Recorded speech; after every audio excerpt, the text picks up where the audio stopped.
Today's video, we're going to talk about Holy Diver, the debut studio album by the band Dio. Was released on May 25th, 1983. Came out after Ronnie James Dio left Black Sabbath. He started a new band, so he took the Black Sabbath drummer Vinnie Appice with him. And then he also got together with Jimmy Bain. He was in Rainbow, and Vivian Campbell, who was very young. He's in Def Leppard now, but he was the original guitarist. And I think he had a band before that called, I think it was Sweet Savage. So this is going to be like a history lesson of the album. I'm going to talk a lot about the album art, meanings behind songs, Rainbow in the Dark, Holy Diver, the music video. I'll try to do this within 8 to 10 minutes. So let's get started. So according to Vinnie Appice, the reason Ronnie James Dio left Black Sabbath was sort of an accident.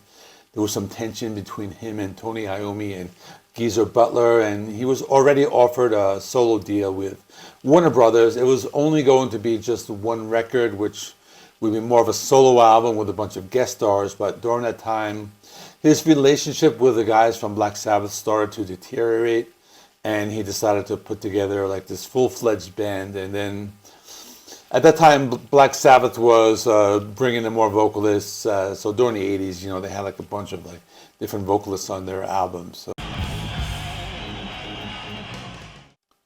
according to an article from revolvermag.com, Dio's wife at the time, her name was Wendy, came up with the idea for the album. She wanted like this unholy album cover. It was a priest being drowned by a red demon. So they did a first draft. The cover was done by Gene Hunter, or the first draft of the cover, but the actual album cover was the work of Randy Barrett. So according to Ronnie James Dio, originally the artwork had a priest underwater, hanging upside down and chained to a cross. Eventually we decided the cross was a little bit too much, but Gene did a great job with it, and Randy did the final rendering. And also, if you're wondering what is the name of that mascot or monster on the album, his name is Murray. I think they just want to have a silly name just to make it a little humorous. Kind of like the way Eddie is for Iron Maiden. People interpret this song to be about Satan and him going to hell, but according to Ronnie James Dio, it's more this Christ figure who is on another planet. He's doing the same types of things, dying for the sins of the people so they can start again. It's supposed to represent the selfishness of humanity, and it's also been interpreted that it was Dio's rebellion against his Catholic upbringing. He grew up in a Catholic home, so that's he was kind of rebelling to that. And also when he went to school, like there were like all these nuns like threatening kids with going to hell. So it was all about.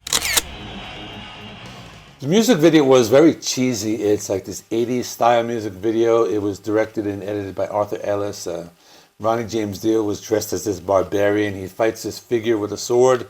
I think one of them turns into rats. Then he visits a blacksmith, and then at one point you see Dio with cat's eyes or something like that. So it's a kind of weird music. Rainbow in the Dark is a song by Ronnie James Dio representing the feelings of being isolated and trapped, being unable to release the potential you have inside you. So it's kind of like there's like this rainbow that nobody sees because it's in the dark, and a lot of it came after feeling alone and rejected after leaving Black Sabbath. OuterSound.com did a review of Holy Diver, which was a retro review published on August 1st, 2022.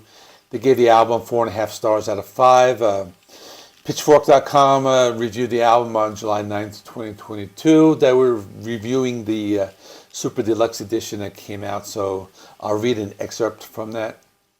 Holy Diver opens with Stand Up and Shout, or more accurately, it opens with the main riff to Stand Up and Shout, one of the most iconic and ubiquitous runs of notes in metal history. That simple blues-based power chord progression is an object of totemic power, passed from metal guitarist to metal guitarist like a talisman. It screams heavy metal. Variations on the riff showed up on Riot's Swords and Tequila in 1981, Accept's Flash Rockin' Man in 1982, Merciful Fate's Curse of the Pharaohs in 1983, and Iron Maiden's 2 Minutes to Midnight in 1984. So I can agree that main riff for Stand Up and Shout has been one of the most like recycled heavy metal riffs, and it's not even like the first like time we've heard it because a lot of songs that they just mentioned came out before this. But I mean, we don't know who wrote it first, but anyway, it's interesting.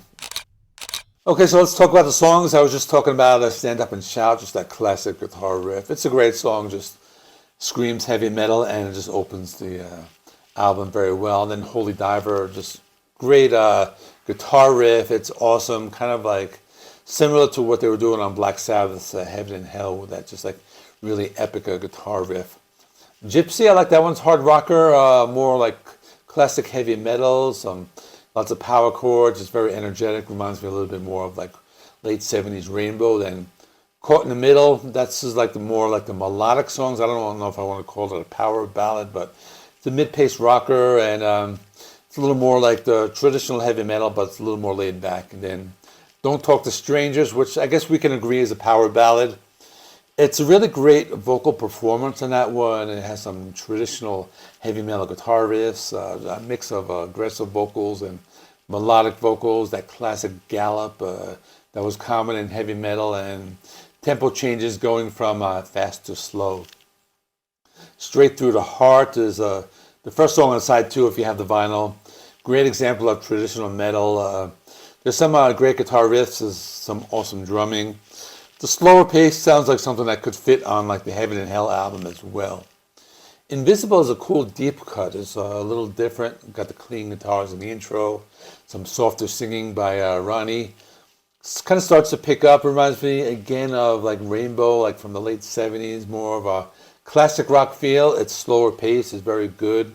The guitar solo is really good. Dio has both melodic and heavy vocals. Overall, a really good song.